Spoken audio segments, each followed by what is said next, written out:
So yun, mga Kamotorob, dito tayo ngayon sa may Balong Bayambang at papasyalan natin tong pailaw dito. So yun, kasi nung opening di tayo nakapunta, busy yung schedule ni Mrs. Ngayon, maluwag si Mrs. at maluwag din yung oras ko. Kaya pumasyal kami ngayon dito para pasyalan tong pailaw ng Bayambang.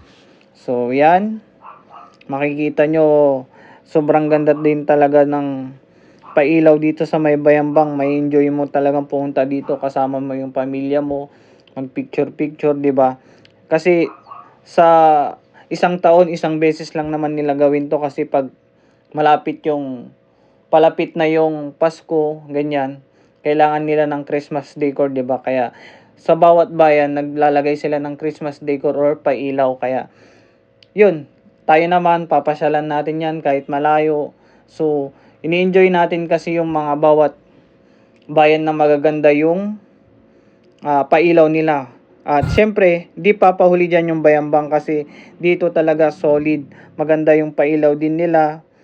Syempre, meron din tayong yung St. Vincent Ferrer dito, Blue Sky, na pwedeng pasyalan natin ngayong magpapasko, ganyan. So yan. At ito, papasok din tayo sa may food bazaar. So yan, dito tayo magtitingin-tingin ng pagkain na pwede nating kainin. At syempre, marami ding mabibili dito, hindi lang pagkain. Merong ding para sa mga bata, laruan, ukay-ukay. Syempre, yung mga mahilig sa ukay-ukay, ganun. At ito yung binili natin, yung puto bongbong.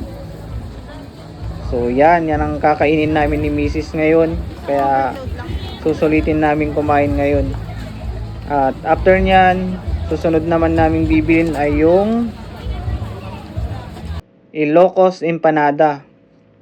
So yan, gustong gusto ko kasi ng Ilocos Empanada. Simula nung natikman ko yung empanada ng Ilocos, ang sarap. Tapos sabayan mo pa ng suka ng Ilocos, talagang ang sarap kumain. So yan, ginagawa na ni Kuya yung Ilocos Empanada. Ganyan yung gawin yung Ilocos Empanada. So yan no.